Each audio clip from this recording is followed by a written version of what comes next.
गोस्वामी जी का जब जन्म हुआ तो बालक का जन्म होता है तो उसके दांत नहीं होते, पर गोस्वामी जी का जन्म हुआ तो सारे दांत थे उनके। बालक को गोद में लेते ही जो जन्म के समय उपस्थित वहां माताएं थीं। अब देखो, दुनिया के बालकों का सौभाग्य होता है जन्म लेते ही ममता रूपी माताएं उसको पहुंचती हैं, उसको गोद में खिलाती हैं, उसको हृदय से लगाती हैं। पर गोस्वामी जी का जैसे ही जन्म हुआ तो जितनी माताएं वहां थी, उन्होंने जैसे ही बालक को देखा 32 दांत, किसी ने पहुंचा तक नहीं, छोड़ के चले गए। देख करके घबरा गए सब, ये कैसा बालक। जिस समय बालक को हृदय से लिपटाने की स्थिति होती है, सारी माताएं दूर खड़े होकर के तुलसीदास जी को देख रही हैं। क्यों? सारे दांत हैं उनके। और जब सब छोड़ करके चले गए तो छोटे से बालक को क्या पता होता है, पर गोस्वामी जी के मुख से स्वतः ही सबसे पहला शब्द भी प्रकट हो गया। जबकि जन्म लेते बालक से कुछ बोल नहीं पाता वो, लेकिन गोस्वामी जी बोल पड़े, राम। और गोस्वामी जी का प्रथम नाम ही रखा गया था, पूरे गांव में उनका नाम प्रचलित था, राम बोला। क्या नाम था? राम बोला। मां ने प्राण त्याग दिए। कितना सहा गोस्वामी जी ने। पिता ने मन में विचार किया, जो जन्म लेते ही अपनी मां को खा गया, ये शुभ बालक नहीं है। तो एक दासी वहां थी, उस दासी से कहा तुम ले जाओ इस बालक को अपने साथ में। वो दासी ले गई गोस्वामी जी को, उनका लालन पालन करने लगी। लेकिन विधि का विधान, ठाकुर जी, लोग कहते हैं कितनी परीक्षा लेते हैं भगवान हमारी। सुनो गोस्वामी जी का चरित्र। थोड़े ही बड़े हुए थे, दासी के भी प्राण चले गए।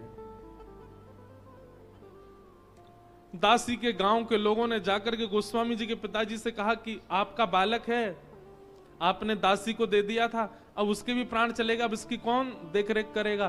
तो पिताजी बोले, अरे मैं तो पहले ही समझ गया था कि ये शुभ नहीं है। जन्म लेती अपनी मां को खा गया, दासी को दे दिया, उसको खा गया, अरे ये जहां रहेगा सर्वनाश करेगा, मैं तो इसको नहीं रखूं। जिस काल में बालक को प्रेम चाहिए होते, उस काल में खेत में अकेले पेड़ के नीचे गोस्वामी जी बैठे हैं। उस समय बालक तो ये बोल भी नहीं सकता, ये पूछ भी नहीं सकता कि हे नाथ मेरा अपराध क्या है जो मेरे साथ ऐसा कर रहे हो आप। उस काल में बालक को केवल एक चीज की आवश्यकता होती, भूख लगी तो कुछ मिल जाए बस। चुपचाप गोस्वामी जी बैठे रहते और मन में विचार करते, क्यों सब मुझसे दूर जाते हैं, क्यों मेरे पास कोई नहीं बैठता। जैसे सबके बालक गोदों में रहते, मैं क्यों नहीं उसका अधिकारी हूं।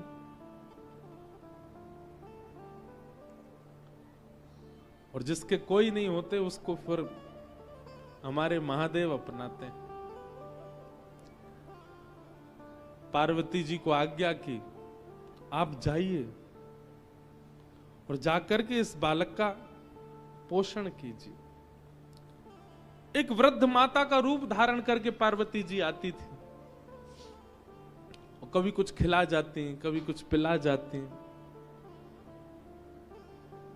इसीलिए गोस्वामी जी महाराज शिव पार्वती को, कल हम वंदना प्रसंग में पढ़ रहे थे ना,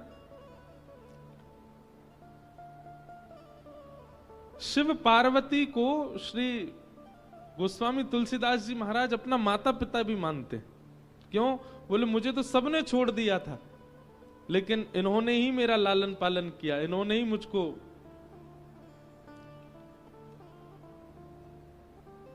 गुरु पितु मात महेश भवानी, गुरु पितु मात महेश भवानी, प्रणवउ दीन बंधु दिन दानी, प्रणवउ दीन बंधु दिन दानी, गुरु पितु मात महेश भवानी।